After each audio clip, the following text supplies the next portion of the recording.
বাংলাদেশের বর্তমান রাষ্ট্রপতি চুপ্পু সাহেব যখন ভাষণ দিতে আসেন তখন বিরোধী দলীয় নেতারা এটাকে ওয়াকআউট করে।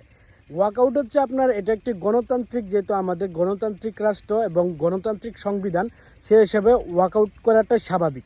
মানে আপনার কারো বক্তব্য বা কারো উপস্থাপনা আপনার ভালো না লাগলে বা কারো মতামত কোনো ভালো না লাগলে, সংসদে কোনো কিছু পেশ হলে সেটা ভালো না লাগলে আপনি এটাকে প্রত্যাহার করতে পারেন, এটা স্বাভাবিক বিষয়। সো ওয়াকআউটটাও স্বাভাবিক বিষয়, যেহেতু চুপ্পু সাহেবকে তারা সহ্য করতে পারতেছে না বা চুপ্পু সাহেবকে রাষ্ট্রপতি হিসেবে তারা মানতেছে না, মানে বিরোধী দল, বর্তমান বিরোধী দল। আর বর্তমান বিরোধী দল হচ্ছে আপনাদের আমাদের জামায়াতে ইসলাম।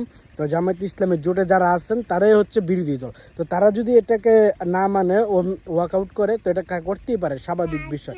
তো এখন আসি হচ্ছে কাজের কথা। চুপ্পু সাহেব যখন ভাষণ দিতে প্রথমেই আসেন, সো তখনই আমাদের আসনাদ আবদুল্লাহ ভাই ক্লিয়ার বলে স্লোগান দেওয়া শুরু করেন। তারপরে নাহিদ ইসলাম, তাদের হাতে লিফলেট ছিল, সেগুলো প্রদর্শন করেন।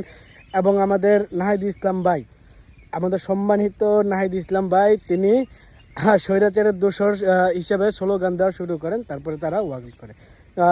এটা স্বাভাবিক বিষয়, এটা নর্মাল, এটা গণতান্ত্রিক দেশ হিসেবে এটা মানা যায় বা এটা স্বাভাবিক। এটা কোনো বিরোধী দল হোক বা দলীয় লোক হোক, তারা এটাকে স্বাভাবিকভাবেই নেয়। যারা রাজনীতি বোঝে এবং রাজনীতি করে তারা এটা স্বাভাবিকভাবেই নেয়। সো এখন কথা হচ্ছে আমাদের নাহিদ ভাই, এই চুপ্পু সাহেব তো আর এখনকার রাষ্ট্রপতি না, আওয়ামী লীগের আমলের রাষ্ট্রপতি। আমাদের যখন গণঅভ্যুত্থান হয়, গণঅভ্যুত্থান 24 সালে, তো তখন কিন্তু রাষ্ট্রপতি আমাদের এই চুপ্পু সাহেবই ছিলেন। সো ওই রাষ্ট্রপতি চুপ্পু সাহেবের হাত ধরেই কিন্তু শপথ বাক্য পাঠ করতে হয় আমাদের নাহিদ ইসলাম ভাইয়ের এবং আমাদের আসিফ ভাই যারা ছিল আর কি, মানে উপদেষ্টা যারা ছিল তারা সবাই আর কি, ডক্টর ইউনূস সহ যারা ছিল তাদের সবাই আর কি। সো এখন কথা হচ্ছে, তখন কি তিনি স্বৈরাচারের দোসর ছিলেন না? কারণ তিনি তো ওই আমলের আওয়ামী লীগ আমলেরই রাষ্ট্রপতি ছিলেন। এখন আমার কথা হচ্ছে, তখন কি তিনি স্বৈরাচারের দোসর ছিলেন না? এখন সংসদের মধ্যে ওয়াকআউট করাটা স্বাভাবিক বিষয়। একটা লোককে অসম্মান করা এটা কতটা যুক্তিযুক্ত আমার বোধগম্য নয়।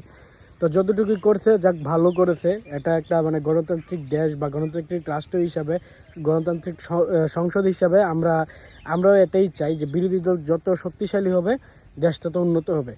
এই কথাটা আপনাদেরকে মানতেই হবে।